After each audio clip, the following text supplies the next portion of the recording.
You could be handing me gold bricks and I'd be saying no. This is where the future is, but I don't know if I'm good enough or if I really want to play that game at that level. And that's really where eXp came along. Do the same things you're already doing, but now you get to partner with people who've been doing billions of dollars and you get an unfair advantage.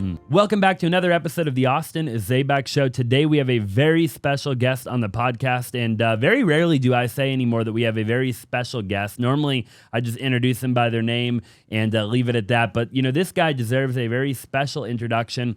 This is a guy you probably know of, you've probably heard of. If you're a real estate agent, actually, and you haven't heard of this guy, then I promise you, you're gonna want to stay to the very end of the podcast. This is Curtis Johnson on the podcast. You've been in the industry for 20 plus years, I believe. Are you calling me old already? Right out of the gate, right? Right out of the gate. Goodness, you got to talk about your accolades. There you go. You've accomplished just a ridiculous amount of accolades and awards and things in the real estate industry, right? From being at multiple different brokerages to being, having your own brokerage, having all these agents and $1 billion in sales volume to now. Leading almost 10,000 people running your organization, which is just astronomical, right? A lot of people probably can't even wrap their brain around that. But man, I just appreciate you taking the time and being on the show. I'm excited to be here, man. This is good. I don't know if there's cameras going or not, but we're just gonna hang out and talk for a little bit. So I love it. Thanks dude. for having me on. Yeah, of course, dude. And I pretend the cameras aren't even there. I talked to him in the very beginning just to introduce him, and then I'm like, I'm right here, So. Man, I appreciate you, and obviously we just did, for anybody watching and listening, it just had you in our office, and you did an awesome kind of event with our team, and that went really great. Dude, do you show everybody your office? Like, this is Baller Central. If you ever get a chance to come to Scottsdale and beg Austin to come check out his office. It's first class, great energy, great group of people you got here, man. Man, I appreciate that. It means the world to me, dude, and it's just a lot of fun. I've waited a long time to have you on the show, and I'm just excited to stay here for the next little while and just kind of have a conversation with you. So cool. Man, there's so many directions I want to go, but first, for maybe people watching or listening that don't know you and they haven't heard of you, just walk me through a little bit of your backstory. Why'd you get into real estate? How'd you get into real estate? Sure. Like, how did you end up here? Yeah. So like I was just sharing, I think I'm unemployable, right? I think I've done every job. I started working at 11 years old, a paper route. I think everybody should have a paper route at some point in their life, but it's probably child neglect now, but you can't let your kids go out in the street and stuff. But, worked a lot of different jobs. I was a hard worker, and that's one of the things growing up, I knew the value of hard work. My parents, they came from farming background. I always just knew the importance of working hard, and my dad had been in the military and he was in sales and a lot of other stuff like that. But just going through, I started out in 1998. So that was a couple moons ago. I was working. I talked my wife into letting me go into real estate, and she said, do you know what the failure rate is? That's incredible. But we agreed to take 90 days to go into real estate. And if I couldn't sell a house, I was going to have to go get a real job, which I knew that really wasn't a great thing because I was bouncing around through different jobs and went through. And it was super hard, man. I got to tell you, I thought it was going to be easy. I went in. It was really hard. But I ended up selling a house in that first 90 days. And that first year, I worked like crazy, didn't take any time off, was working like legitimately like 16 hours a day, 7 days a week. And I sold 10 houses. And I just thought, this is insane. I could not work more. And so it really forced me to look deeper. I went to a Craig Proctor conference early on. I went up to Canada, was clear across. It was in the middle of winter, so it was clear across town. I had to walk to the conference. I went with I think it was $20. I went, and I was like the first day, again, we're out in the left field with this, but I think it's kind of interesting, right? Yeah. I was hungry. I wanted to learn so bad because I knew I couldn't keep trading time for money. And so I went up with $20 up to Canada. And I was like, man, I don't know how I'm going to do this. And so I stayed at this dive clear across town, walked in this, it wasn't snowing, but it was freezing cold. Got there, and I remember the first break going out into the hall, and there was apples and soda. And I remember going, oh, it was like manna from heaven. I was like, this is amazing. I'm going to be able to eat when I'm here. And I got done with that first, through the first 3-day conference, I had $10 left.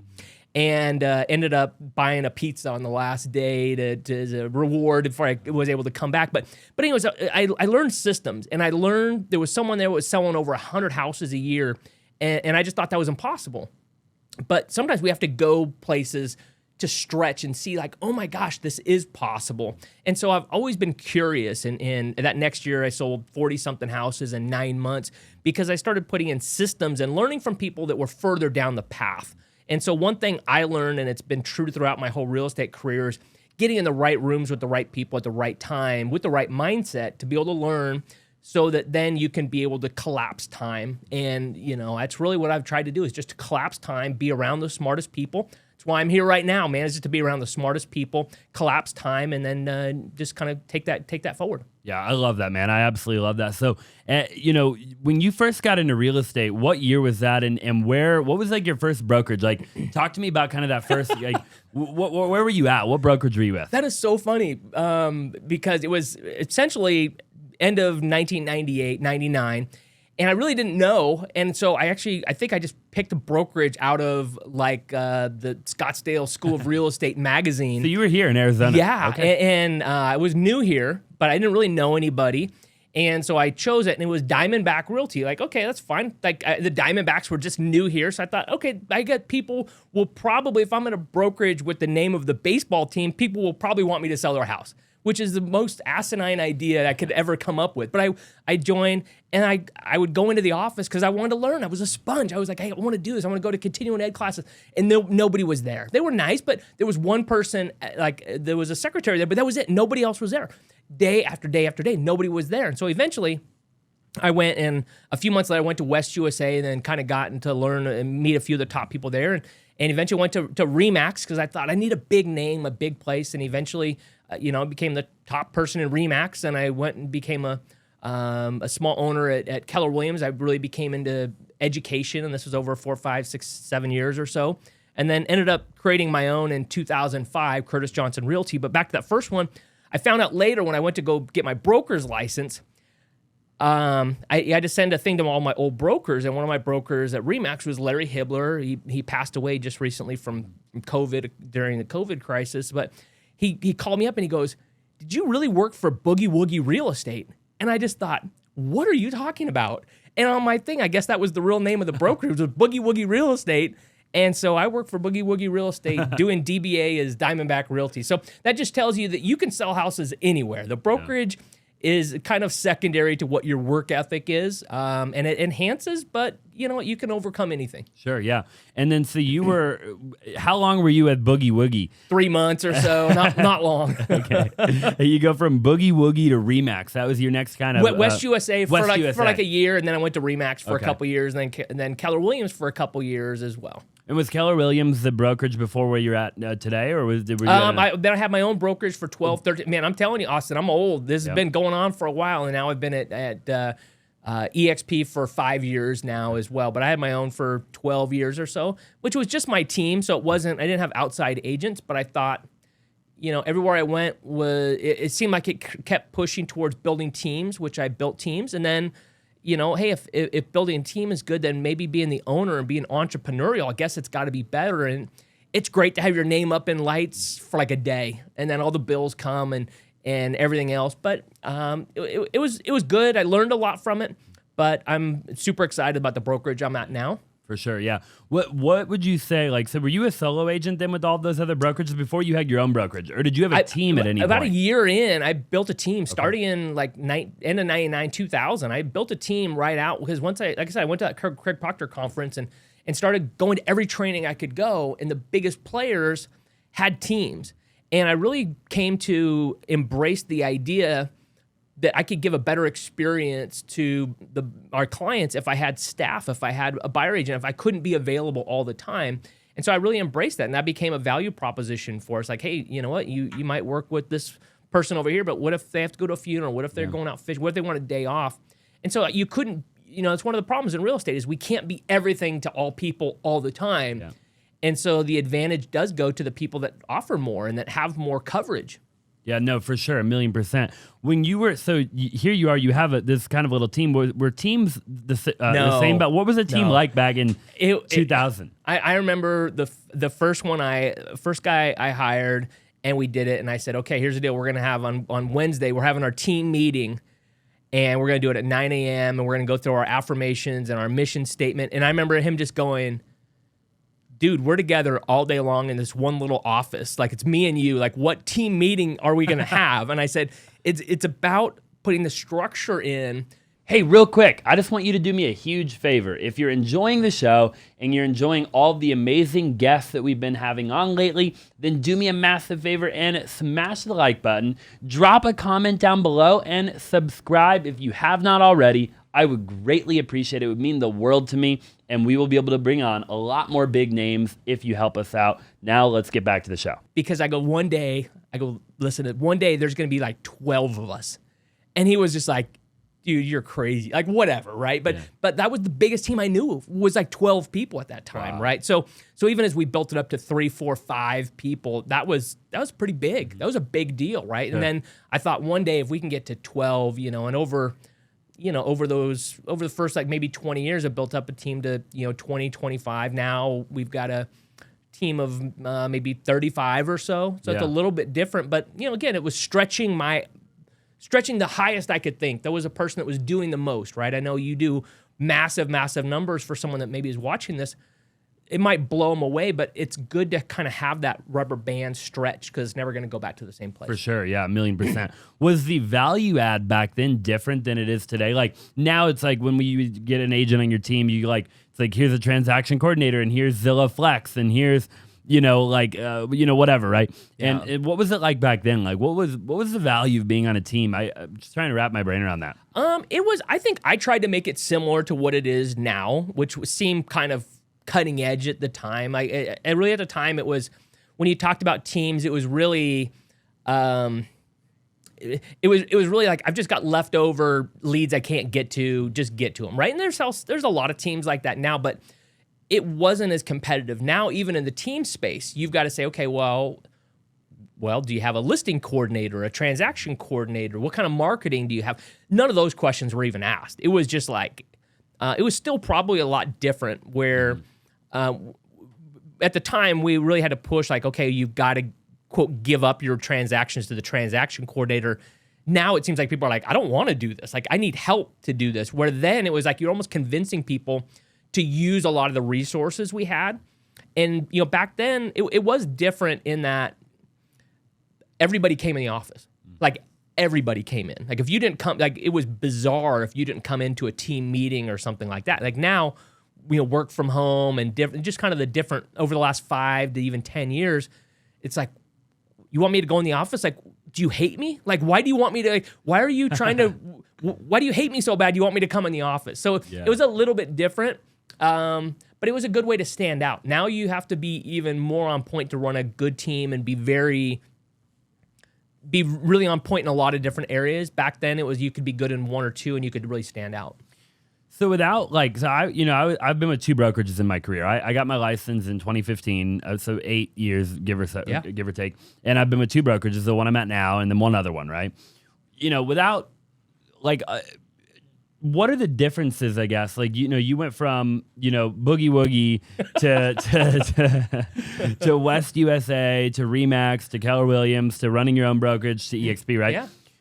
What were, I guess, excluding maybe like eXp and where we're at now, with all those other ones, were they all pretty similar at the end of the day? Like, how could, I see so many people, they go from one brokerage to the next brokerage, like it's like they have the grass is greener syndrome, right? Sure. And like, what was your reasoning at the time in that moment with that? Because obviously you didn't know it, the eXp wasn't a huge thing yet. And how come you kept going, moving, and was there different things, or did you just keep kind of running into the same roadblocks over and over again? I'm a big believer in the most entrepreneurial people, right? The biggest builders seek the biggest opportunity.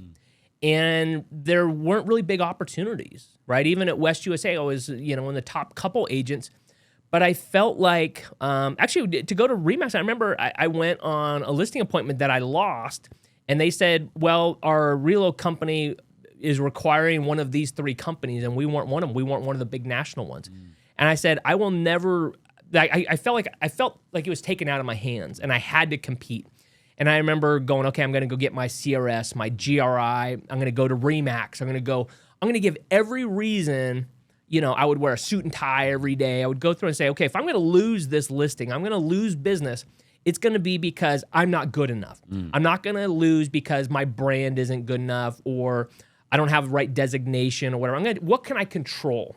Because I think so many people, they go, okay, well, I'm not winning or I'm not losing, but okay, what are the things you could control? And so I could control that. So I went to RE/MAX, I did that. And when I was at RE/MAX, I loved RE/MAX. I never wanted to leave.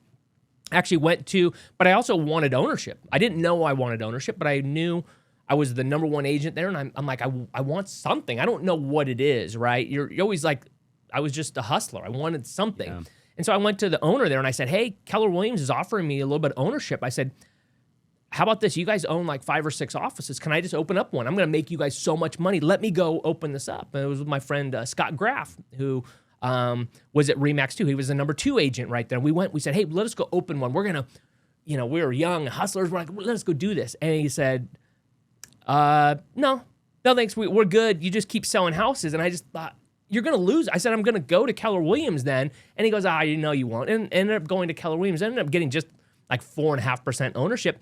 But it was a little bit different at Keller Williams. So I would say what was different at RE/MAX, it made me understand the importance of a brand in my own personal belief. The brand really didn't matter, but I believed it did. And when I believed it did, it actually mattered. And so when I went to Keller Williams, I was surrounded by people that were very interested in learning. They were learning based, and I loved that because I was learning based, and I really pushed myself to those people. So when I did that, but then I also, a lot of what we talked about was building models, and it was like, okay, well, if the end result is to be the owner, not the renter of your brokerage, then why am I renting here? And so I thought, well, I need to go open my own brokerage then. And so that's what I did. And we were doing a lot of TV and a lot of radio all over the valley. And so we had I needed to have different offices and different things to be able to meet with clients. And so that was really one of the big reasons why in 2005 I went and opened up my own brokerages, and that's kind of what we did. But then it was just our own little thing, was trying to manage all those and trying to lead my way through it and fall on my face for a lot of it, and had some successes, but it was interesting. Yeah, for sure. I bet you learned a ton owning your own brokerage. Oh, right? yeah. I mean, that was through, 2007, 8, 9, when, it was like falling knives everywhere, getting cut up and getting your head kicked in every day. So it was a rough learning experience. Yeah, for sure. And I'm excited to talk in a little while about, how you got to the point where you now have, almost 10,000 people in your organization, and just all these things that you're doing. But, how was it, just talk about where we're at right now, is like, going through 08, 09, owning a brokerage. Like, oh, yeah. Talk to me about that experience. Like, obviously, No, you didn't close your doors, right? A couple of them, yeah. So I expanded out. I tried to expand out with some partners because I wanted to. I'm like, how big do we want to get? Like, I'm like, maybe we'll open different states and all kinds of stuff. And so I had some people that they wanted big opportunities, and I'm like, hey, we'll go. If you really want this, we'll go open up a couple other like storefronts and do some different stuff. And I remember, we had, I had a staff of maybe 12 people. And I had 200 and something listings that were under contract, and we couldn't close them. The government just they would not close the deal. We could not close them, and yet we had to still try and make payroll and all this. I remember, wow. 1 month losing $80,000. Like to me, that was a lot of money. Like I was losing. I'm like, that takes a certain skill to lose $80,000 in a month. So what's it like to go through that? It's terrible. It's terrible to go through that process and to learn different stuff. But some of them, they said, hey, I don't want to run these offices. I don't want the overhead. Like everybody wants the upside, but nobody wants the downside to it. And that was one of the things I learned. And that's one of the things eventually that, really I embraced at eXp was the idea that you could own your own brokerage without having to have the downside is no matter how, not to really pivot to that, but like no matter what the market's like, if the market fell off, cratered, my risk is $85 a month, right? Is my monthly payment to the company.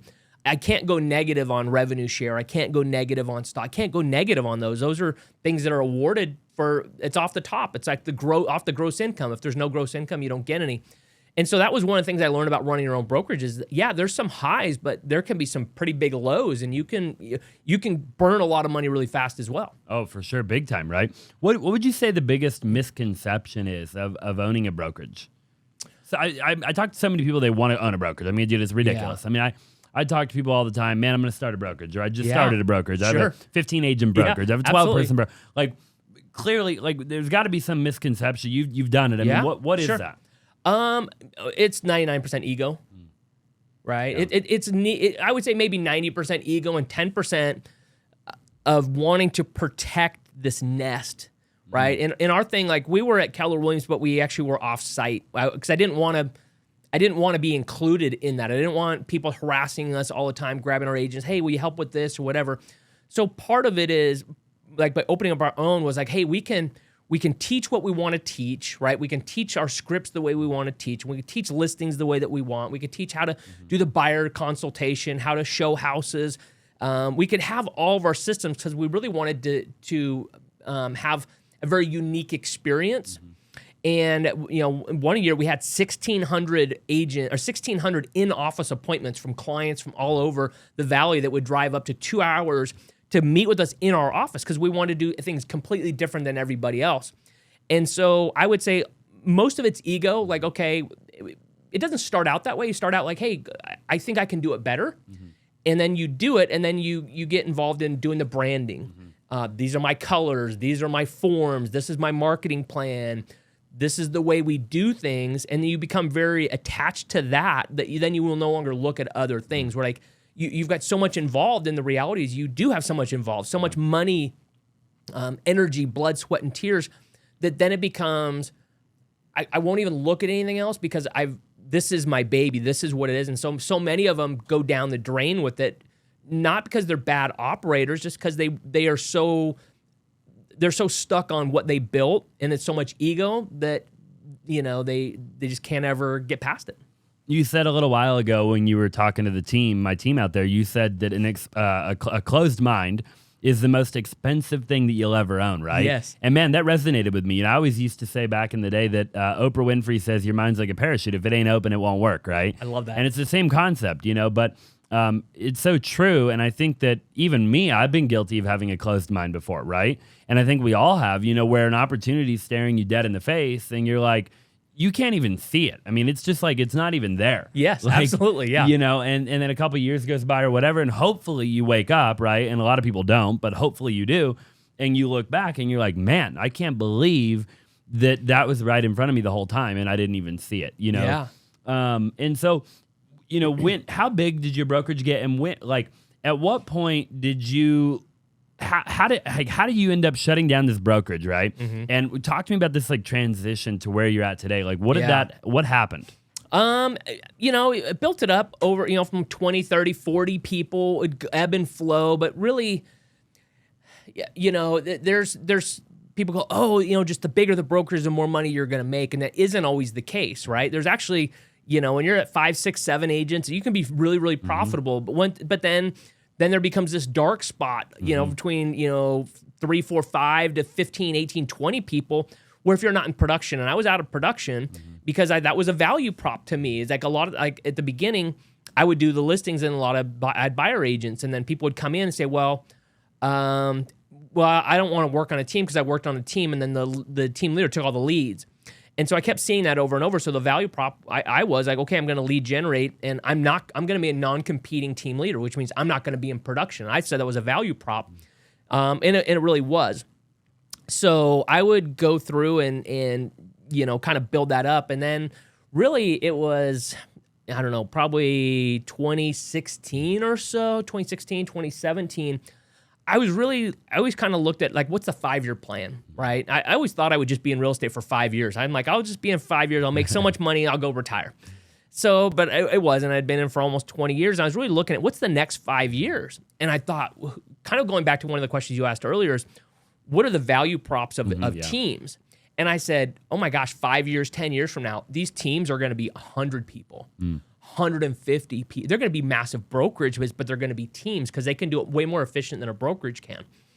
And I was like, man, I don't know if I want to scale my team from 20 people, 25 people to 125. I'm like, I don't know if I'm a good enough leader. If you've ever wanted to get into wholesaling real estate and you want to learn how to flip contracts and wholesale, right? Maybe you're brand new, maybe you've never wholesaled a deal, or maybe you're even doing a couple of deals a month right now, but you want to learn how to do more. Instead of joining my coaching program or somebody else's coaching program, we're actually looking to hire. So go ahead and message me 480-418 5339 and send me a text message opportunity. Okay, so if you want to work with me, you want to work with my incredible team, you want all of our leads, you want all of our systems, all of our processes, everything, right? And I've done about 2,000 wholesale deals in my career. Then go ahead, shoot me a text, 480-418-5339, and message me opportunity. And look,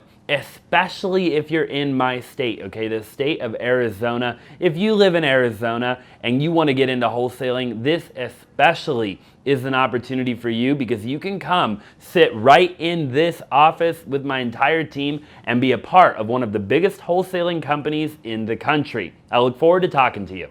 I don't know. I mean, the cash flow, office space, all these different things. So I was really looking at all these different office space. I mean, you've got such a beautiful space here, but you can't do this if you've got 3 agents. You've got to have a lot of deals. There's got to be, and sometimes in real estate, agent sells a house, they're great, and then they go off the rails for 3 months. You can't find them again, right? Till they're hungry again.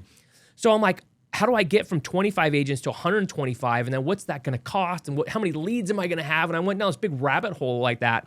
And so I started talking to one of the big players in our industry, Chuck Fazio, and like he just really opened up this big office or was planning to open this off. And we started talking, and we started masterminding a lot. And he goes, you can't scale that high. You can't, the amount of money it's going to cost to scale that high is going to be too much. He had Revelation at the time, right? He was just, he had Revelation, okay. And he was just he was like, hey, we're going to go from 500 agents to 900 agents. Come help us. Come partner on this title company. Come partner on our company, and let's scale up.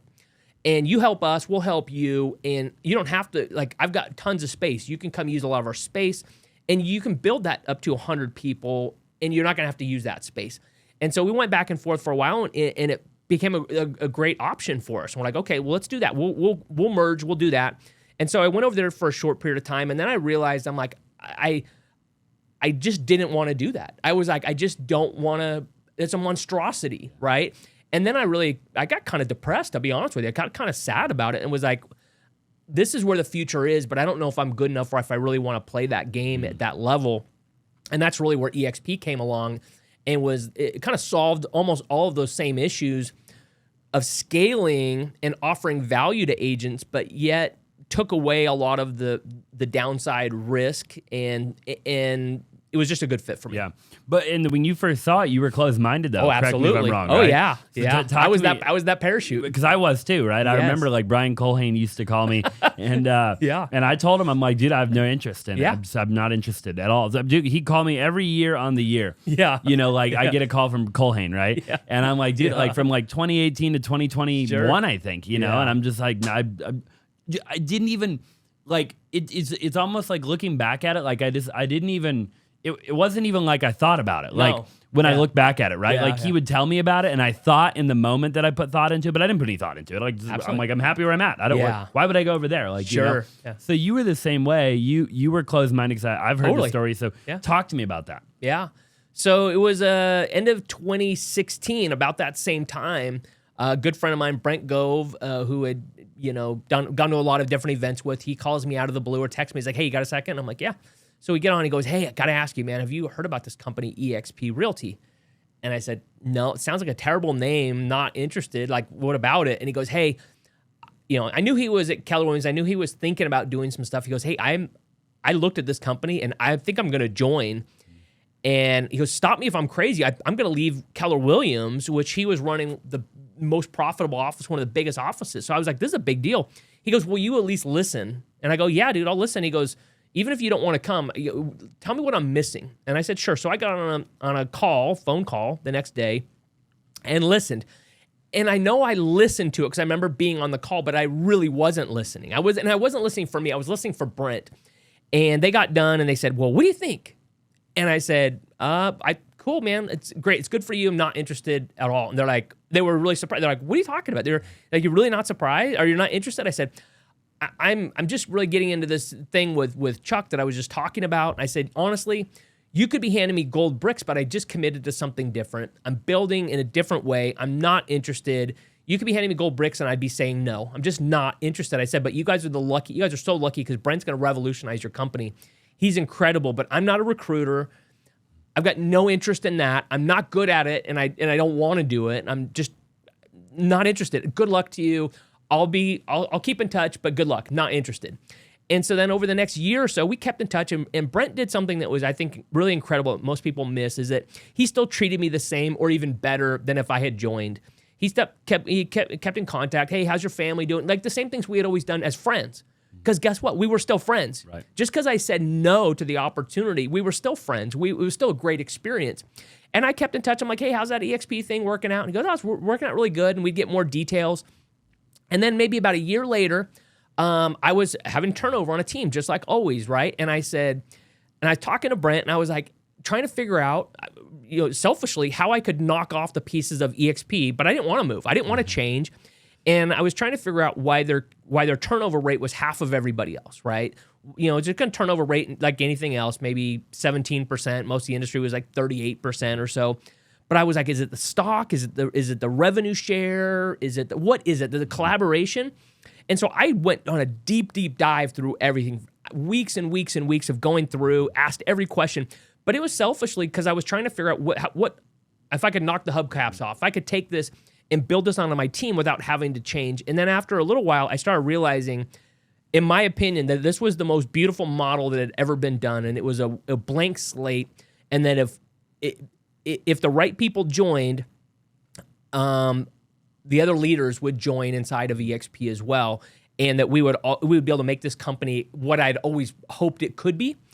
And so then I started looking at going, wow, this is amazing. Then why aren't the best people here yet? Yeah. And then I knew that if we could come and we could show that this was a viable company, then their parachute would open and they would look at it. Because up till then, I wasn't interested. Everyone wasn't interested.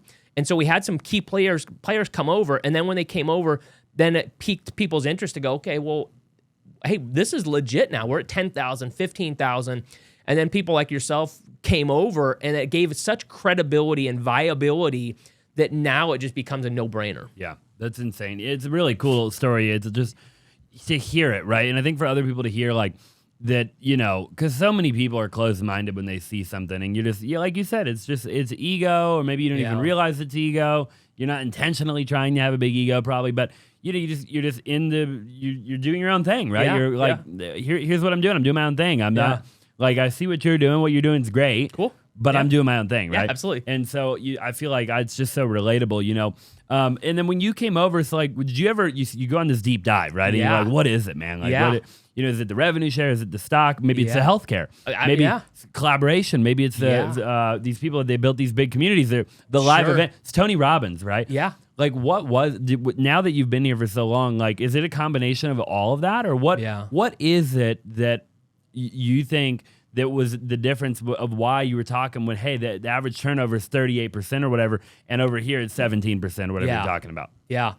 I think part of it was I had to get over that hurdle of, if I admitted that eXp was right for me, I had to admit that everything else I had done up till that point was wrong. At least in my opinion, right? Because I had told people, oh my gosh, my brokerage was great and what I was doing was great.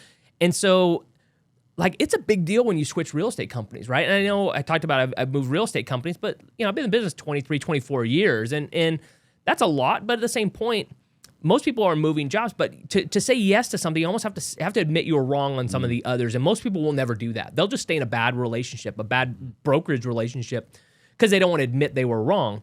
And so it's kind of like, well, when you leave junior high to high school, it doesn't make junior high wrong. And when you go to college, it doesn't make high school wrong. It just means that you learn certain things, and it was a next level. It's the next opportunity. And then that's really what I see eXp as.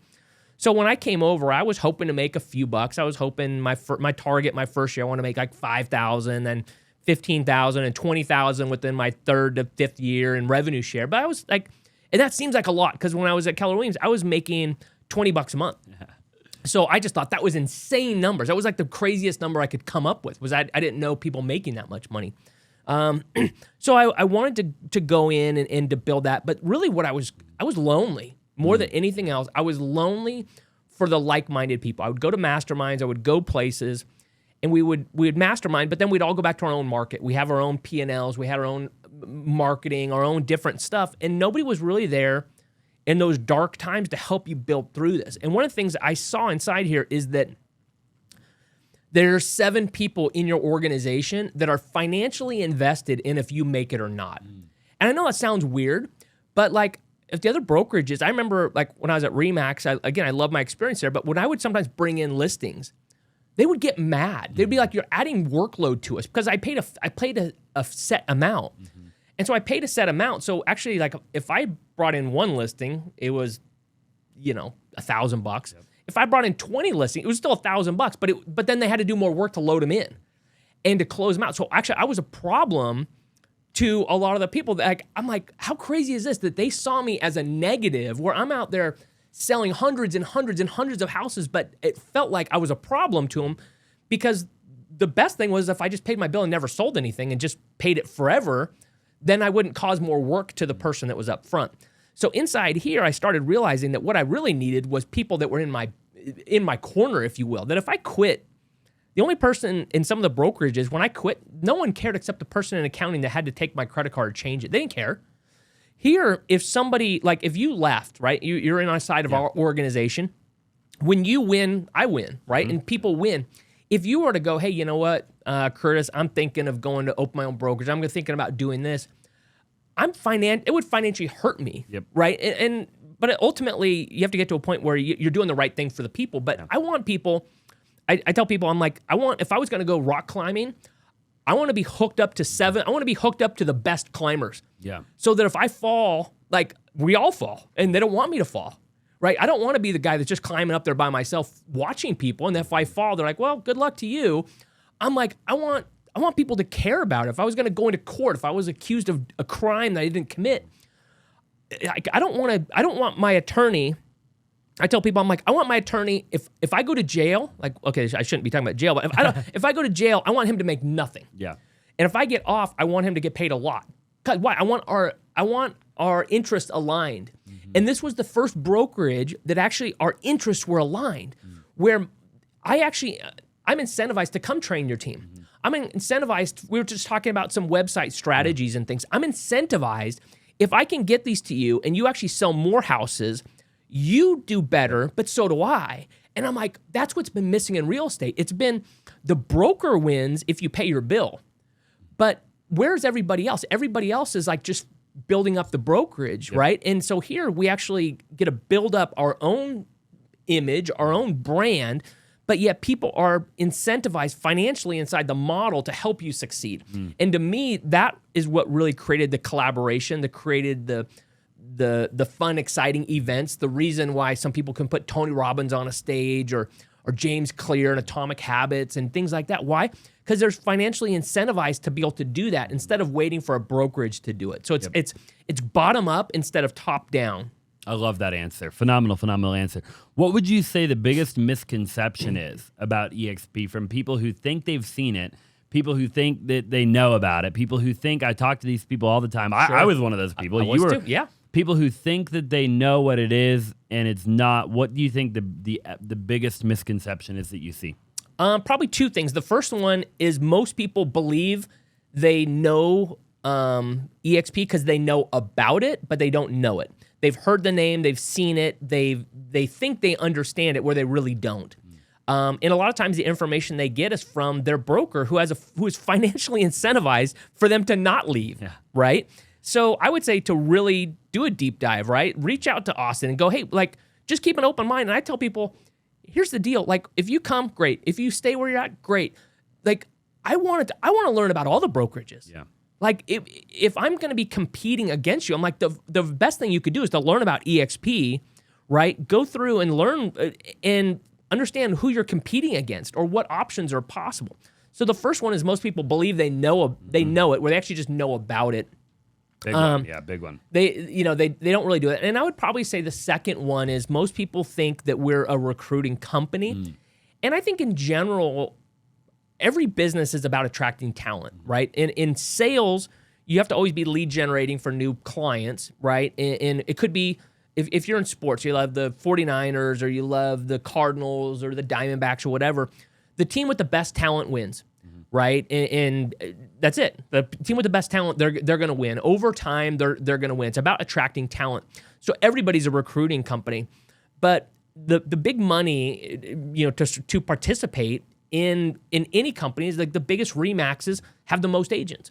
The biggest brokerages, whether that's Caldwell and Banker, or Keller and Williams, or Berkshire, and like all these different things, it happens because they attract talent. Is that we're not necessarily just a recruiting company. We recruit like anybody else, but really the magic is when you help someone succeed and duplicate that maybe you wouldn't do somewhere else. Everybody recruits, but that's where it ends at almost every other place. This is about duplication, and you want as many people in your corner that when things get hard, that they're reaching out to you and figuring out, hey, how can I help your business? How can I help you sell more houses? How can I help you have a better experience? How do I make sure you're taking more time off? How do I make sure you're building up your 401k with stock that maybe you're doing the same things you're already doing?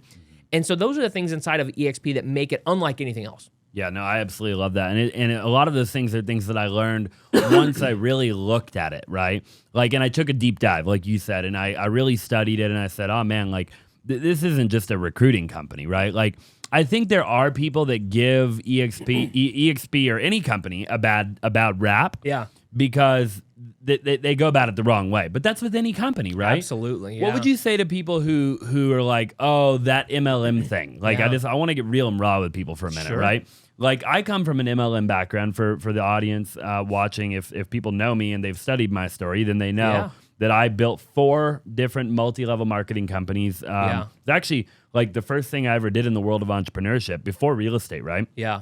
I was 17 years old or whatever at the time. And dude, I loved that industry. I mean, back then, like, that industry was the industry that actually introduced me to personal development, because Awesome. I would go to big events, Yeah. and I would hang out. I was all of a sudden I'm homies with like some of the top guys, and I'm backstage, and there's Bob Proctor, and there's Les Brown, and there's Eric Thomas, and I'm sitting here. And I'm like, dude, this is ridiculous, right? That's amazing. And so then that led me down that whole journey, which obviously ultimately led me to where I'm at today. So I've always been a big advocate of multi-level marketing. I tell people and I think Grant Cardone talks about it, but I'm like, look, if you're like young, right, and you don't know what you want to do, like, go do MLM for a couple years. Yeah. Like, it's actually a piece of advice I've given people before, right? Sure. Like, just because I know that industry will, if you participate in that industry, you're with the right company, in Amway and Herbalife, something that's been around for a long time, you can go on this journey of personal development, right? Yeah. And they'll take you on that journey. So sorry to go on that tangent, but for people who are like, eXp, it's just that MLM thing. It's just that thing, right? Yeah. Like, what do you have to say to somebody that who that's their thought process? It was one of the things that kind of scared me off, because I didn't understand that world. I didn't get that, right? And then there's a couple things that really helped me get there. Is, for one, I kind of talked about, again, like, if I were to leave this company, there's 7 to 10 people inside that are, you want to call it my upline, I don't really like that, but they're my partners, if you will, that if I left, I financially make them money when I'm productive. Mm-hmm. If I'm not productive, if no homes get sold, nobody makes money, right? It's not like you make money just because you're a part of the company, right? That's where people kind of get the idea. It's like, no, my job is to help take you from 5 sales to 50 sales, from 50 sales to 250 sales. When I do that and you become more productive, the more productive the agent, the more attractive they are, right? People want to be around them. Like, nobody goes, hey, tell me the strategy on how to sell no homes. Like, what is that? Like, nobody wants to know. Everybody wants to know, like, if I was going to go like, hey, I want to be great at Instagram or great at YouTube, I would come to you. I'd be like, teach me, how do I do this? Don't come to me. Don't do it, right? Like, go, like, stay in your lane with that, right? So one, I legitimately feel bad for people that don't have 7 to 10 people that actually care about them and are financially aligned to make sure that they're successful. When you have that, your business changes. When you have that, and you've got people that have sold billions and billions of dollars of real estate that are in your corner, that say, hey, my playbook is your playbook. If you want to know what I did to do this, I won't share this with everybody else. I'm not going to swipe a credit card. As a business partner, I'm going to give this to you, right? So it's kind of like, these people that actually care about it. It's like if you see like Bar Rescue or Restaurant Impossible, something like that. Someone that knows what they're doing comes into someone that's struggling and says, hey, I'm going to do all this stuff, but then I'm going to charge you 50%. I'm going to take half of your equity. Well, in some cases, that's a good trade. In this case, it's like, hey, you might be doing good, and I'm going to partner with you, but I'm going to give you all my best stuff. But instead of 50% of your equity, you pay me nothing. You keep paying your broker like you were always doing, but instead of it going to this broker, it's going to go to eXp, and eXp is going to take half of that. and give it to me as a thank you, as an override for selling a house. Like, that's a great thing. So I feel bad for anybody that doesn't have that model in their business. And that's why you're going to see more and more businesses inside of real estate doing that, because it gives you a competitive advantage when more people care about if you win or if you don't win, right? So I would say, to me, that's a big deal, right? And then probably the last piece on that, sorry, I get excited about this stuff, right? Is people like, well, you're in a multi-level market, like whatever. And I like look at this and I'm like, but instead of me being at the bottom, because I've been in an MLM forever, when I realized when I was at Keller Williams or Remax or whatever, like when I sold a house, part of the money went to the office manager, part of it went to the recruiter, part of it went to the franchise owner, some of it went to the franchisor above that, some of it went to the regional owner, some of it went to Gary Keller or Dave Linegar at Remax or whatever. And so what I realized is I was always in an MLM, if you will, but I could never participate. I was always the bottom. For the first time, that's been inverted, and saying, instead of you being at the bottom, when you attract people to the company by doing the same things you were already doing, by giving all the strategies over your 25 years of business and selling 6,000, 7,000 homes, all those things, we want to incentivize you to give those to the people below you. And so instead of them starting at ground zero and having to spend 5 years to learn what to do, you're able to collapse time. Yeah. And so that's what's so attractive to be able to partner with people like you inside here, is we have an advantage, and it's financially an advantage, and it doesn't cost them anything. I'm not going to people going, hey, sign up for my coaching and swiping a credit card or whatever. It's like, do the same things you're already doing, but now you get to partner with people who've been doing billions of dollars, and you get an unfair advantage. I love that. It's just phenomenal stuff, And I've never been able to figure out, like, why are people skeptics? Like, how come people are so skeptical? Why do you think it is? I don't know. I think it's the way we're raised. I think we're programmed that way. I think school and our parents and our teachers and everybody, I think we're raised to, look twice before we cross the street, right? Shut the lights off before you leave the house. Make sure to turn the air conditioner off before you go on vacation. A dollar saved is a dollar, Sure. Like, there's all these sayings that we all know, and we grow up and we get trained, I think, to have a scarcity mindset. You've got to go to school and get good grades, and then you've got to graduate and go to college and get good grades and graduate. Build a resume, beg somebody to hire you. And there's just this kind of formula that we're programmed into, and I think it makes us skeptical of everything. Yeah. We become skeptics of everything. So then when you actually see something that's good, it's too good to be true. Yeah. There's just no way. There's something can't be that good. It's kind of funny. It reminds me, like, a couple people have come to me and said, hey, I want to buy eXp. I want to buy into it. Well, you can't. Yeah. This is you can't buy a franchise. You can't buy an area. People are like, hey, how do I get exclusive on? I'm like, you can't. Right. The only way that you get to, everybody gets to play, everybody starts at the same place. The only way that you get it is by giving value to other people. And if they see your value when you help their business out, and they choose you as their sponsor, you get an override. Yeah. They can't buy their way in, right? This is an ego risk, not a financial risk. I love that. And I love something you said a little while ago, too, about, like, people have to sell real estate. And I think I had that misconception for a while, right, where I'm like, Bryant Colhane used to call me, and then this other guy called me. And I remember the other guy calling me, and I don't want to throw any names into the bus. Yeah. And I'm not in his organization, I don't think. Sure. But he was skiing. Yeah. And I was like, well, how long are you going to be skiing? And he was like, well, a couple months. And I'm like, well, it's a long time, right? Like, holy cow. Yeah. When are you going to sell real estate? When does the snow end? Yeah. When does the snow melt? And he had built, and I understand it now, but in the moment, I was like, but who's selling the real estate? Like, if you're just skiing forever, then, like, who's selling real estate? How are you making money, right? Yeah, right. But now I know, but, like, I love what you said a little while ago about, like, people have to sell real estate. Yes, absolutely. Like, if and we just became the most productive real estate company in the country. Yeah, and you have to show people how to sell real estate. Yeah, right? You have to. And if I even in my running my team, when you have a team, if they're I've got it every day. My whole job really is just showing people how to sell more real estate, right? Yeah. And think about that. The better you get at teaching them, and the more productive they get on your team. Not take the brokerage aside. As you get better at that, and they go from 5 sales to 20 sales or whatever, you get more. You get paid more. Yes. That's the way it works. Yep. And if they don't, let's get real. Like, if they don't sell houses, if you get worse, or you get the best stuff and you don't share it with them, and they sell less and less houses and they go out of business, you go out of business. 100%. So it's already built in. That's how it already works. And eXp just takes that a little bit further, and the leverage piece becomes bigger. 100%.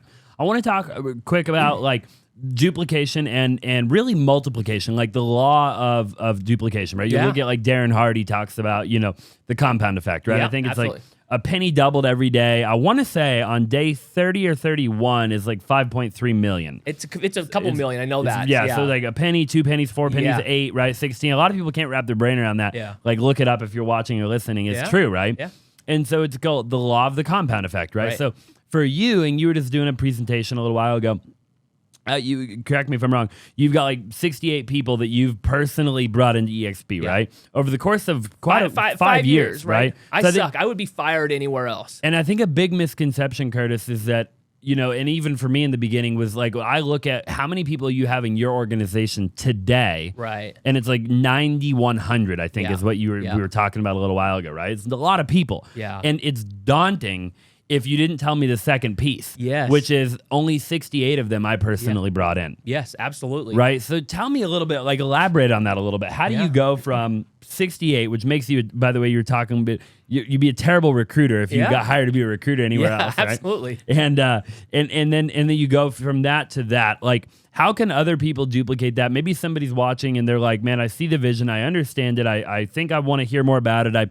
But I don't even, 9,000 is too many. I want, you know, if I could get to 100, right, or 200, like if I could make $10,000 a month on top of what I'm already making, selling real estate or whatever, right, investing in real estate, wholesaling whatever. Yeah. How do people do that? Yeah, it's fascinating, right? And so again, I never thought this was possible. I thought the model was incredible, but I thought I would have to do way more of the work, right? Because I ran a brokerage and did different things like that. But yeah, over 61 months, I've got 68 people. It's a little over one a month, which is, again, I would be fired anywhere else. But what I've really focused on is helping people succeed, right? So it's not about, if this were just a recruiting company, I brought in those 68 and that was it, that would be okay. That would be, I'd make a little bit of money. But when you help those 68, again, 12 to 15% of people that join the company see this. Like you could have a company anywhere. You could open a bank, and you're going to have 15% of the people that go, well, what do I got to do to run the bank? Yep. I want to own a bank. I want to, like, you could have a construction company. 15% of the people are going to go, I want a construction company. Like, it doesn't matter what it is. There's people that they just want to go, well, what's the next step? What's the big opportunity? So inside here, it's already built in. By doing the same things you're already doing, you're incentivized, and everybody has the same opportunity. Whether you were amazing before and you had hundreds and you had tens of thousands of people watching you on social media, everybody starts out the same. And it just gives you the person that, if they choose to have you as the sponsor, you get an override on that, right? And so you're helping those people, and we've been able to put systems in place to help them. So if you are interested, if you're selling houses and you want to sell houses, 85% of people inside eXp love it. And they love saving $800 a month in healthcare, and they love all the different things, the cloud campus, all the opportunity and access to the best trainers in the world. Reach out to Austin. Have him. He can show you a few things that most people maybe don't know about this, right? But what is it? You're incentivized to help them win. If you're only just onto the next thing, right? You're like, I'm going to recruit them and I'm just going to ignore them. Then they're going to kind of fizzle out. But if you are incentivized to be able to go, let me give you my best stuff. Again, not everybody's going to do it, right? Because there's a lot of people that are attracted to real estate that shouldn't be in real estate. Yeah. But it is an opportunity. So it does grow. And I was just thinking, I mean, I know you're world famous on social media and all those different things, but think about it. It's kind of a little bit of the same thing. Like, what if you had to go reach out to every single person, like on the street? Hey, subscribe to my YouTube channel or whatever. How many thousand? It would be so hard to get a following, right? You're like, hey, you're like waving cars down. Like, hey, subscribe to me on Instagram or whatever. Like, how many people could you really do? No. But what happens is someone sees you're a good-looking guy. They're like, oh my gosh, or you've got these great, titles of your stuff. Like, oh, that makes sense. How did he bought a boat to move the boat so he could move his boat in? Like, okay, I want to follow this guy. This guy's crazy, right? How does he drive this? He's always doing these crazy things. And so someone watches it, and they watch another one, and they watch another one. They're like, oh my gosh, this guy's pretty bright. I'm going to follow him. And then the algorithm says, oh, you're following him? then tell someone else like, hey, Bob follows him, and you like Bob, you should follow Austin. Yep. And so it's working. The algorithm's working the same way. And that's what happens when we build our organization, because people are going, hey, how do I get access to you? How do I get access to these people? If it was all left to our own devices, this would be super hard. Yeah, really But inside hard. this model, it totally overcompensates when you do some of the work and you attract some of the people that want to play in that 12 to 15%. So that's really what we're looking for, is people that say, hey, I want a bigger life. I want to be able to bring value to people. The people that are going like, hey, how do I make the most money and swindle people out of it? They're not going to do very well. But the ones that are saying, hey, I learned some different things. I sold some houses. I learned these strategies, whether it's wholesaling, luxury, farming, whatever it is. I learned some strategies. And instead of going and creating a coaching company, which you're going to run out on time, or creating something and then getting credit cards and swiping them or whatever, let me just give it away. Let me just give it away and help you have a better life. And when you do that, the company overcompensates you. Mm-hmm. Which I love. Yeah, it's truly a phenomenal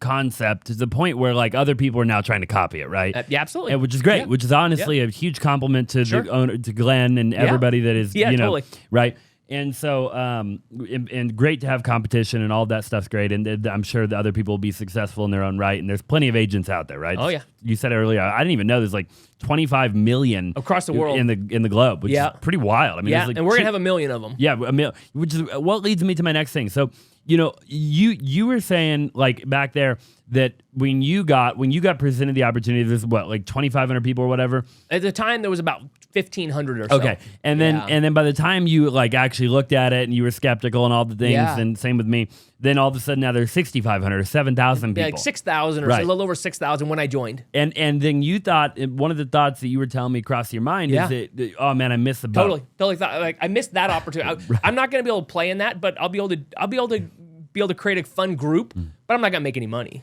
So talk to me about somebody who's watching right now and they're like, yeah, but Curtis, in Austin, but there's 87,000 now. Yeah. Like I definitely, if you thought you missed the boat, I definitely missed the boat, right? Sure. What would you say to that person? Again, I think that you're definitely not too late, but you might be still too early. Because now, like, there's a lot of growing pains happen. Even at 6,000, it was rough, man. It was so many things that were hard with the company. And now we've worked out a lot of those things. Now we've, it's like we had dirt roads when I joined, right? Which was better than just going over the hills and mountains and everything. Like those people, like I tell them all the time, they're like, oh my gosh, don't you wish you had joined earlier when it was 1,200? You would have even been bigger. I'm like, I would have quit. I'm like, I just be honest with you, I would have quit because I wouldn't have been able to take that pain. It was so much harder, right? At 6,000, there were some hard things we did, but now the company is astronomically better than what they were 5 years ago. I mean, like, it's not even the same company. And so now you're coming in, like we were talking about, we were hoping it was gonna work. We thought it was. It looked like it was gonna work, but it wasn't a guarantee.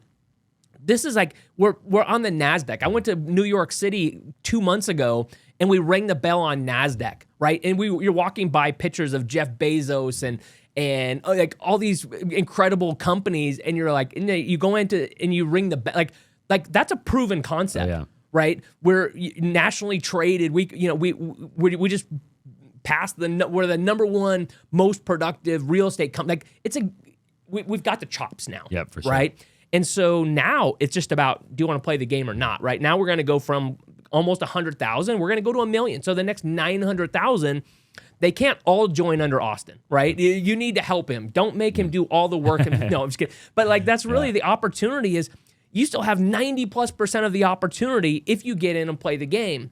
And people go, oh, well, I missed it. It's too late. Like, here's the deal. I was agent, 10,000 or something like that. I'm like number 7 in the company, which tells you it isn't just the top people, right? Like it does take some compounding, right? It takes some work, but here's the deal. The people, and I mean this sincerely, probably the top people in the company haven't even joined yet. Wow. The top people, the ones like 5 years from now, the top people, they haven't even joined yet. They're watching this right now. But the opportunity is enormous. Yeah, which is what, and that is something that I would need to hear if I was in the shoes of watching this podcast. I know, because I ask as an interviewer, things that I know that I'm either interested in now or I know I would be. Yeah. Right. If I was in a different situation. And so 1,000,000% the first thing my mind would think of now is, oh, the opportunity's gone. Absolutely. Right? That's what I thought. And to be frank with you, I've gotten pitched from other companies, let's just say without naming names, recently, right? Yeah. That is similar model. And to be completely honest with you, their pitch has been, it's too late over there, come over here, it's still early.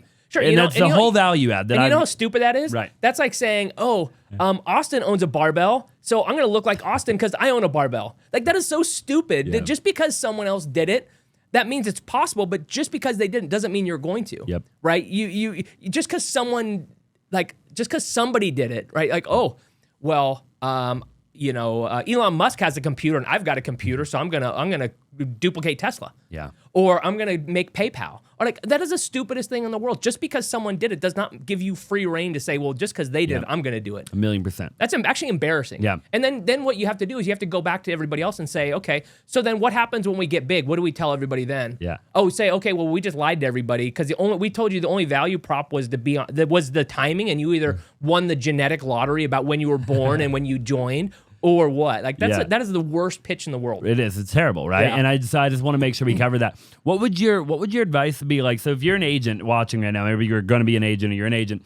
If you've ever wanted to get into wholesaling real estate and you want to learn how to flip contracts and wholesale, right? Maybe you're brand new, maybe you've never wholesaled a deal, or maybe you're even doing a couple of deals a month right now, but you want to learn how to do more. Instead of joining my coaching program or somebody else's coaching program, we're actually looking to hire.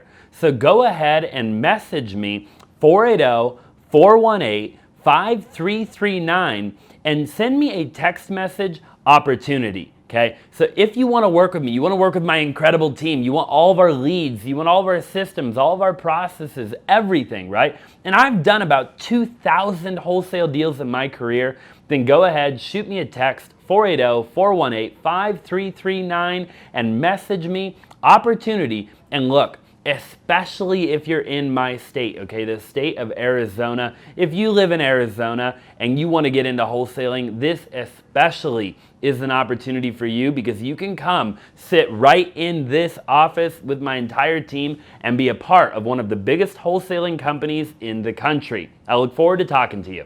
And you're like, yeah, but I want to, maybe they see it, because this is maybe me at one point. Yeah. I want to sell real estate and I want to do that. Like, how do I do both? Like, how do I go make $100,000 a year selling real estate, 10, 20, 30 homes a year, depending on your market and your price point, and go talk to 10 or 15 people, 20 people, and build my organization and make this passive income thing over here. How do I do both at the same time? It's nearly impossible to spend most of your time actually building the company. It really is. It's designed to work 4 to 6, maybe 8 hours a week if you're really on purpose. But really, it's about leadership. It's about leading. And so that's what you're going to see. A lot of the top people are people that run teams or that have a social following or whatever. Why? Because they're talking to more people, right? Like, people go, well, the top people, yeah, those are the biggest builders, but they're also the most productive. And you go, well, do you know why? Is because who do they surround themselves with? They surround themselves with, they're contacting people that are out selling houses. And so if you're not around people that are selling houses, you're not going to sell houses. So like I tell people, hey, you want to go make $1 million, first you got to do is go find 5 people that are making $1 million and go hang out with them. Yeah. Because until your mind can wrap around, you're not going to do it. So that's the first thing you need to go do is like, if you're at a brokerage and everybody around you is making $25,000, the chance of you making $100 is pretty low. And so first, go find a great team if you don't have that, right? Or go surround yourself with people that are making a lot of money, making the type of money you want. And I wouldn't just say money. I would say, are they living the type of life that you want? Maybe they're making $200,000, but they have a terrible life. Find people that are doing what you want, right? Is their marriage what you want? Are they taking the right amount of time off or whatever that is? And surround yourself with those people and then model backwards. What are they actually doing?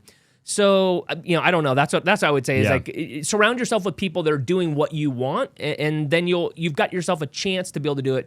James Clear from Atomic Habits talks about like, everybody talks about like, I need to hustle. I need to do these things. It's about your surroundings and your habits. Yeah. Like, surround yourself with people that are doing what you want, and then it becomes very easy to do those things. So true, man. It couldn't be more true. What do you think, out of curiosity, like the future, what does the next 10 years look like in real estate as a whole? I mean, we're talking like across the board. Like where are we? We got with Meta and Zillow and Facebook and TikTok and Instagram and just like all the big tech companies and stuff. Yeah. Like what ends up happening, do you think, over the next, let's just say 5 or 10 years, in your opinion? I think that there's always going to be a place for real estate agents. I just think that. I think that there's going to be some consolidation. I think there's going to be some movements, and you have to look and say, okay, what value is there? Mm-hmm. So whatever brokerage you're at, maybe you're at a 10-person brokerage in Omaha or whatever. What value is that broker bringing to you? Or are they just, people talk about what is my split? And I don't care. Like, if I could make you 10 times more money and I got most of them, and you are at a 10% split, is that better than someone making 10% or 100% less than their money, but they've got a 100% split, right? Or whatever. It's like the splits and things like that, they don't really matter. It's about what are they actually going to put in your pocket and what's your life going to actually be like. So I think you've got a ton of small brokerages all over the country that are going to have how do you compete against an eXp? How do you compete against these different ones? How do you compete? Like, you can't offer healthcare. You can't offer 80 or 100 hours of training. You, like, the one person trying to cobble all these things together, you can't afford all the best technology and all these different things. So I think you are going to see a consolidation, but then you also have some legacy costs, I believe, just like you saw a lot of the airlines go out of business because they had some legacy costs of all these expenses that they had for years that they couldn't compete against, right? And I think you've got some legacy franchise models that are going to be really it's going to be hard for them to compete and bring value because so much of that money, it goes to bloat, right? That are not actually adding value, it's actually subtracting value. So what do I see? I see there's going to be a lot of really loud things, whether that's social media, whether that's whatever that is. But I do think it's going to be done by individual people because business is done. People do business with people. Yep. They don't do business with companies. Companies are there to make things easier and better for people. And so if companies bring value, agents will be attracted and they'll want to work there. And agents that have a louder platform, they're gonna have advantages. It doesn't, this industry, sadly, the best agent, the best ethical agent, the best technical agent doesn't always get the business. It usually is the best marketer. So the best marketers are going to do very, very, very well. And the ones that embrace social media and where they've got following, right? Because if no one's listening to you, you don't have a following. So there's advantages to those. So I think that's what you're going to see is you're going to see companies and things like that. But I do think the companies, I've yet to see a company actually be able to dominate in this space. It always comes down to individual agents. So it's going to be the companies that support the agents the best. I love that answer, actually. I've never heard it put that way, that people do business with people, not companies, but companies allow people to be more, do all these different things, have culture, be more efficient. How do you take the pain points away from the agent? Yeah, it's so true. It's just so true, right? And I completely agree. And I think because we have like 1.8 million agents, I think, right now in the U.S. Yep. So you think that'll consolidate some? But new people are always getting in the industry too, though. Yeah, you got so many that are coming in. So, I think you'll see a little bit of a dip down, just like it happens like anything. But it's a lagging indicator, right? Because, again, a lot of people get into the industry, thinking it's going to be easy. But I believe it's just kind of like and not to get into politics, but you've got like this war industrial complex that is designed for countries to go to war. Why? Because then they use tanks and bullets and all these that people make and they use. And it's just like there's this whole, group that is incentivized for people to go to war, right? In our space, I believe that our industry is designed to have agents sell 3 houses a year. Why? Because then you keep the most amount of brokerages, you keep the most amount of agents paying their dues and not leaving. But think about it. What if every agent sold 200 houses? All the MLSs would go out of business. Yep. All the associations would go out of business. NAR would. They'd all go out of business. So their number one job is to protect themselves. And I've had these conversations with the president of NAR and different stuff like that. And I said, why don't we raise the standards? And essentially, it was, think about it. If you're going to take 1.8 million, let's say we're often in no man's land here, but you're going to knock it down to 300,000 agents. Yeah. You're going to have 1.5 million people go, obviously, onto the unemployment rolls. Ain't going to happen. Right. Ain't going to happen, right? Government's not going to support that. Government loves independent contractors. Government loves realtors doing what they're doing. They love having the ability to be able to go out and to do that. So I think there's always going to be pressure to try and keep as many agents just above poverty is what's possible. And so I think that there's going to be some people that are going to lead the way, like yourself, that are going to help lead people out of poverty. So it's such an interesting way to look at it. You know, when I hear you talk about it, like it really gets you to take a step back, and it goes back to what we were talking about a little while ago when I was talking about, you know, the game is a little bit rigged, and you've got to learn how to play the game. Totally rigged. Right? And if you don't learn how to play the game, then you're playing a game that you don't even know you're playing, and you're playing a game you can't win because you don't know how to play. Yeah, think about it. Like, think about what would happen to title companies and mortgage companies and home warranties, all these reps, think about how many people are involved when a home sells. And think about all the different things that go into that there's this built-in reason to keep it about the same size, right? They don't, we want to shrink down the number of agents. They don't want that. You're fighting a battle that probably is never going to be won. Yeah. Wow. Man, well, I know your time. So you didn't think we were going to go there, did you? I'm fired up, man. I love going there. Dude, I love the pod. I could just talk forever. You know, we've been on a little more than an hour, so I've got maybe a question or two more, and then I'll let you go. Yeah. What, in your opinion, you know, we're in a weird market right now, right? Like, and nobody's got the crystal ball, but anytime I sit down with a real estate guy or girl, I always want to know like what they think is going on, right? Like, I mean, you know, I feel like in Arizona, at least, you know, we went from, I don't know, our minimum, we got down to like 4,000 houses on the market. We went up to like 22,000. Now we're, I think this morning we're at 14,000 again, right? Yeah. Interest rates are all over the place. Next year's an election year. Like, what do the next couple of years look like as a real estate agent or real estate investor, or anybody really, a homeowner? I mean, like, in your opinion, obviously, what do you think is going to happen in the market here? I'm going to give you the worst answer possible here, and that is I really genuinely don't know. If you're going to say, hey, fundamentally, what should happen? That's one argument. But I could tell you there's so many different things at play right now and the market is so manipulated in so many areas, not to be the conspiracy theorist, but you've got so many different things at play that nothing is behaving as it should. The market is not behaving as it should, right? When you had 0% interest rates for, I mean, essentially 12, 13 years, that should never have happened. So you had this artificial bloat inside. We're seeing that with some of the bank issues and things like that. But it's really frustrating because I'm somewhat analytical in that, this happened, then this is the next thing that should happen. Nothing's going as it should because there's so much manipulation and it takes so long for this stuff to get fleshed out because by the time the stuff that should happen happens, it's too late, right? I mean, the stuff that happened in 2007, 2008 really was caused 5, 6, 7 years before that, right? The stuff that we're going through right now was really caused 5 years ago. So it doesn't happen immediately. And you see a lot of the stuff happen in real estate. One of the advantages we've got in real estate is it actually, the prices and stuff moves actually pretty slow. And everyone thinks it happens almost overnight, but it really doesn't. It happens pretty slow. But I'm going to say I really don't know. And here's what I will also say is nobody else knows. The government doesn't know. The best, you look at the best, brightest people out there, and they don't have a clue either. So I always just say follow the money. And follow what anybody that's giving you their advice. Are they financially incentivized to say that or not? Right? And you know you've got Barney Frank that did the Dodd-Frank Act, right? That changed a lot of the things that we're dealing with.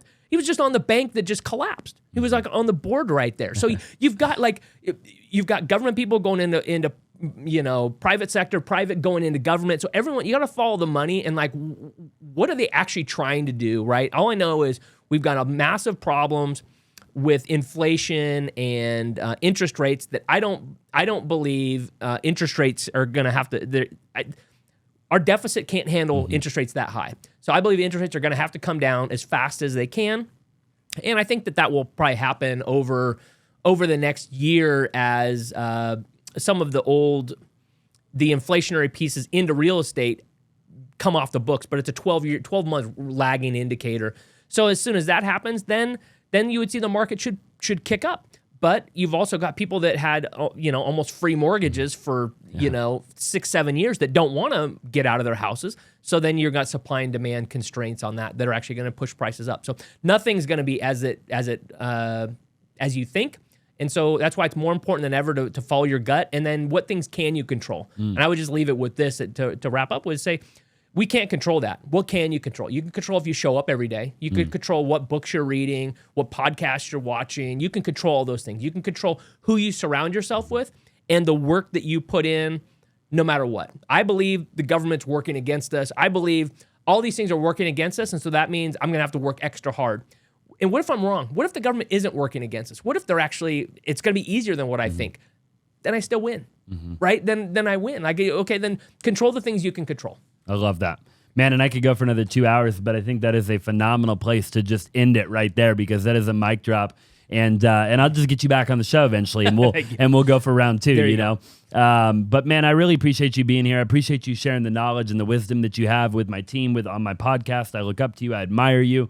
And I know you're a busy guy. Thank you. I really appreciate it. Where can people find you, Curtis, if they want to reach out to you or connect with you in any way? Reach out to Austin, and he'll track me down. Curtis Johnson. I'm working on my social media game on Facebook, Instagram, and that's probably pretty good. But awesome. I'd reach out to Austin and say, "Hey, where's Curtis at?" And he'll send you in the right direction. I'll get Curtis on. We'll get him on a Zoom call. We'll get him. We'll get him somewhere. He might be hanging out on the beach, but no, you're a hard worker, man. You're as hard of a worker as anybody I've ever seen. So really appreciate it, brother. Thanks for having me on. It's an honor to be here. Hey, if you're still watching the show, if you're watching on YouTube, I would greatly appreciate it if you would smash that like button if you haven't already, subscribe if you have not already, drop in the comment section down below, and if you're listening on any platform at all, it would mean the world to me if you would leave a 5-star review. Thank you so much, and we'll see you in the next episode.